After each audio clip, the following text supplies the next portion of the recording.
এই যে একটা গরুর গাড়ি যাচ্ছে, জঙ্গলমহলে আসলে এইটাই দেখা যায়। এই অঞ্চলে এখনো গরুর গাড়ি চলে, দেখো কি দারুণ না। এটাতে মালপত্র বয়,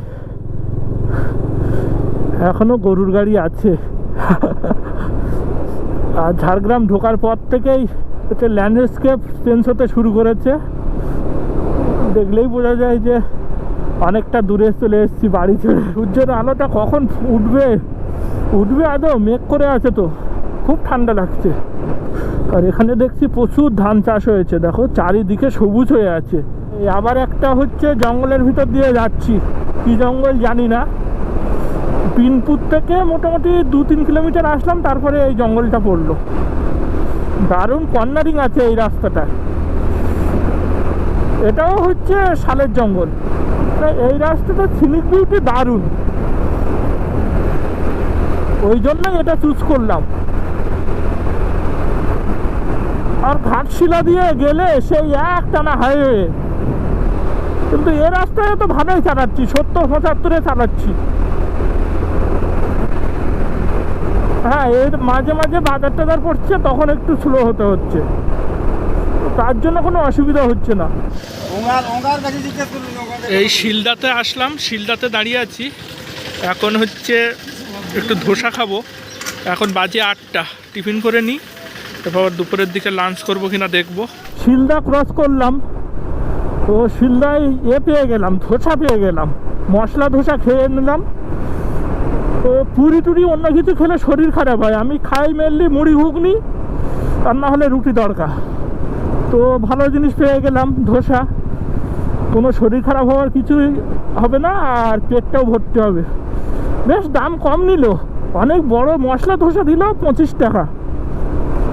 বেশ টেস্টিও করেছিল, মশলাটা দারুণ বানিয়েছে, বাদাম টাদাম দিয়ে। ধোসা পাবো আশা করিনি, হঠাৎ চোখে পড়লো, খেয়ে নিলাম। দেখি সামনে হচ্ছে রয়েছে ঝিলমিলি ফরেস্ট রয়েছে, তো ওখানে একটা ড্যাম আছে ভালো, তালবেড়িয়া ড্যাম। ওই অবধি যাই, যদি রোডের কাছাকাছি হয় 5-7 কিলোমিটারের মধ্যে, তাহলে দেখে নেব। আমি আগে গেছি ওই এরিয়ায়, কিন্তু ভুলে গেছি যে মেন রোড থেকে কতটা। ওখানে গিয়ে ম্যাপে দেখে নেব। শুধু রাস্তাটা দেখো, ঢেউ খেলানো রাস্তা, উঁচু নিচু রাস্তা। আর এই সাইডে আসবে না ক্যামেরায়, কিন্তু এই সাইডে পাহাড়ের রেঞ্জ দেখা যাচ্ছে, বান্দোয়ানের সাইডটা। আর তার আগেই এই সাইডে হচ্ছে সুতান ঝিলিমিলি ফরেস্ট। এখন বেলপাহাড়ি ক্রস করছি, এই যে সব ঘাগরা, তারাফেনি সব এখান থেকে ইন্ডিকেট করা। এই জায়গাগুলো ঘোরার, এখানে আশেপাশে অনেক ঘোরার জায়গা আছে। খণ্ডরানি আছে, তারাফেনি ড্যাম আছে, ঘাগরা আছে, লাল জল আছে। কিন্তু আমরা এবারে তো ওগুলো দেখবো না, এগুলোর কিছু কিছু দেখা আমার। আর একটা শালের জঙ্গলে ঢুকছি, এটা তো দেখলাম বিশাল বড় জঙ্গল। বাহ, এটার কালার আরো সুন্দর কালার। এই জঙ্গলটা দেখো, সকালবেলা তো ঝাড়গ্রামেরটা অতটা বোঝা যায়নি, আর এটা একেবারে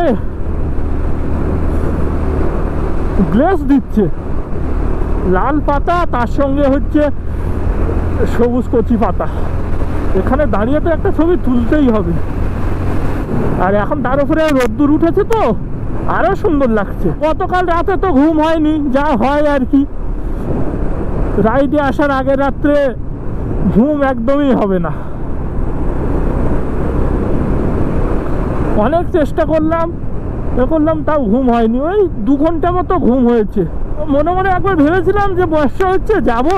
তারপর দেখলাম রেডি হয়ে গেছে, লাগেজ গুছানো হয়ে গেছে, মানে যেতেই হবে। আর বর্ষায় রাইড করা মানে পুরো ফুল বর্ষাকালে তো রাইড করার অভিজ্ঞতা আছে, অসুবিধা কিছু হয় না। লাগেজটা ঠিকঠাকভাবে করে নিলে, প্যাকিং করে নিলে, আর কিছু অসুবিধা নেই। তোমরাই বলো এই রাস্তায় কোথায় ক্যামেরা অফ করব। মানে বাইক ট্যুরে এই একটা ভালো জিনিস, কোনো ট্যুরিস্ট স্পটে না গেলেও এই যে রাস্তার সিনিক বিউটিগুলো এত সুন্দর লাগে। মানে কোথাও একটা ইচ্ছা হলে ঢুকে গেলাম, দাঁড়িয়ে গেলাম, পাঁচপাহাড়ি যত কাছাকাছি আসছি আরো সুন্দর লাগছে, আরো সুন্দর। মানে এটা এখন একটা পাহাড়ের উপরে আছি, সমতল ছিল পাহাড়ের উপরে। তোমরা রাস্তাগুলো দেখো, দেখলেই বুঝতে পারবে উঁচু নিচু রাস্তা, কিন্তু একটু দেখে চালাতে হবে। এত ভালো রাস্তা, কর্নারিং আছে তো, সব রানিং গাড়ি। পুরুলিয়ায় আসলে এই রাস্তা দিয়ে আসাই বেটার। যা বুঝছি এবার থেকে আর আরামবাগের রাস্তা ধরবো না। এইটা সামান্য কিছু বেশি পথ, কিন্তু দারুণ দারুণ রাস্তা। মানে সেই কলকাতা থেকে আরামবাগ যেতে যে টাইম, সেই টাইম এখানে কভার হয়ে যাবে। দেখতে পাচ্ছ কত নিচে যাচ্ছে রাস্তা। ওই নিচে নেমে গেলাম। লালজাল গুহা হচ্ছে ডান দিকে, হচ্ছে চলে যাচ্ছে এই রাস্তা। আবার একটা গরুর গাড়ি। এই যে পলাশ এবার দেখা যাচ্ছে এই টুকটাক করে। যত এগোবো এবার পলাশ দেখা যাবে। বান্দোয়ানের দিকে যত যাব তত পলাশ। কিন্তু রোদ্দুর উঠে গেছে, কিন্তু ঠান্ডা কাটছে না। আমি উয়া করছি রীতিমতো। বাঁশপাহাড়িটা পার হয়েছি, আর রাস্তার দুপাশে পুরোটাই এইরকম হচ্ছে পলাশের জঙ্গল। দেখো চারিদিকে পলাশ শুরু হয়ে গেছে, কি অসাধারণ লাগছে। দেখতে পাচ্ছ এই গাছটা দেখো, পলাশ দেখতেই তো এসছি। দেখো শুধু দেখো, পথে একদম যাওয়ার পথে সাজিয়ে রেখেছে আমার জন্য। কত দাঁড়াবো আর, ছবি তো তুলতেই হবে। মেন রাস্তা থেকে তালবেড়িয়া ড্যাম দেখলাম 5 কিলোমিটার মতো। ভাবলাম ঘুরেই যাই, আর একদম জঙ্গলের ভিতর দিয়ে যাচ্ছি। আর তার মাঝে মাঝে এরকম ছোট ছোট আদিবাসী গ্রাম, এই দেখো সব মাটির বাড়ি। তাদের বাড়িগুলো দেখতে খুব সুন্দর লাগে, দেয়ালগুলো সব রং করা থাকে। একদম ভিতরে ঢুকে গেছি, কিন্তু এখানে একটু সাবধানে চালাতে হবে এই মুরগির বাচ্চা দেখে।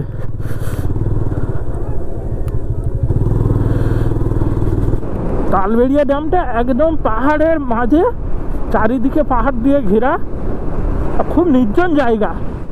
আমার প্রথম রাইড ছিল, বাইক রাইড ছিল প্রথম। এই ঝিলিমিলি, সুতান, মুকুটমণিপুর একসঙ্গে 2020 বা 21-এ, মানে করোনার পরপরই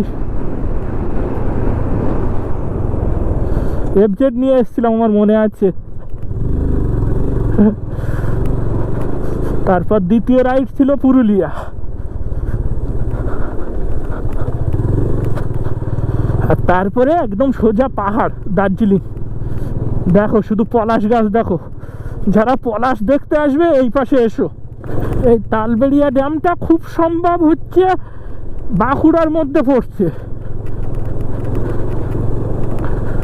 একদম মানে কোর এরিয়াতে, জঙ্গলের ভিতরে, কোনো জনমানবহীন এরিয়ায়। এপাশে কোনো জনবসতি নেই, 2-1জনকে পাবে যারা গরু ছাগল চড়াতে আসে তারা। আর একটা সময় এখানে উৎপাত ছিল মাওবাদীদের, কিন্তু এখন তো সবার কিছু নেই। এর পাশেই আরেকটা রয়েছে, যেটা সেই BSF ক্যাম্প রয়েছে, BSF না CRPF ক্যাম্প, যেটা পুরো ব্লাস্ট করে উড়িয়ে দিয়েছিল। সেটা হচ্ছে এই সুতান ফরেস্টের মধ্যে, ওই জায়গাটাও গেছি। এখন আর ওসব কোনো ভয় নেই। একটা টাইমে যখন ঘুরতাম এমনি গাড়িতে বা ট্রেনে, তখন মনে হতো, যেতাম আর মনে হতো যে এইসব জায়গায় যদি দাঁড়াতে পারতাম, করতে পারতাম, কিন্তু তখন সুযোগ সুবিধা হয়ে উঠতো না।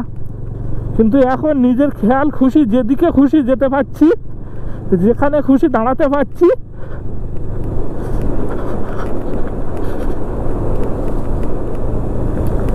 এটাই বাইক রাইডের মজা, আরও হচ্ছে স্লো রাইডের মজা। এই যে এসে গেছি তালবেড়িয়া ড্যাম। দেখি বাইক তুলতে হবে, হ্যাঁ উঠে যাবে। এই যে রাস্তা, একদম এই রাস্তাটা আগে ছিল না, এই পিজে ছিল না, খারাপ ছিল এইখান থেকে ওঠার। এই যে নৌকোগুলো রাখা রয়েছে এখানে। শীতকালে হচ্ছে প্রচুর লোকজন আসে, কিন্তু এই সময়ে একদম ফাঁকা। জল এখন কম, আগে যখন এসছিলাম পুরো জল ভর্তি ছিল। গরমের সময় জল বেশি থাকে না। দেখতে পাচ্ছ এই পুরো পাহাড়ের মাঝখানে, আর এই যে নৌকো রাখা আছে। ও এখন লোকজন আসে না বলে কেউ নেই, শীতকালে এখানে নৌকোতে রাইড করা যায়। আর আমরা এসছি হচ্ছে এই যে এই রাস্তাটা দিয়ে এসছি, এসে ওই পথ দিয়ে উঠেছি। তো আগের বার যখন এসছিলাম প্রথমে 20 সালের দিকে, তখন ওই অবধি রাস্তা ছিল, এই রাস্তাটা খুব খারাপ ছিল, মাঝখানে আটকে গেছিলো, আমার মনে আছে, গাড়ি ঠেলে তুলতে হয়েছিল। আর এটা আমার প্রথম রাইড ছিল। দেখতে পাচ্ছ একদম নিস্তব্ধ, কেউ কোথাও নেই, ফাঁকা। চলো কিছু ফটোশ্যুট করে নিই, তারপরে কথা হচ্ছে।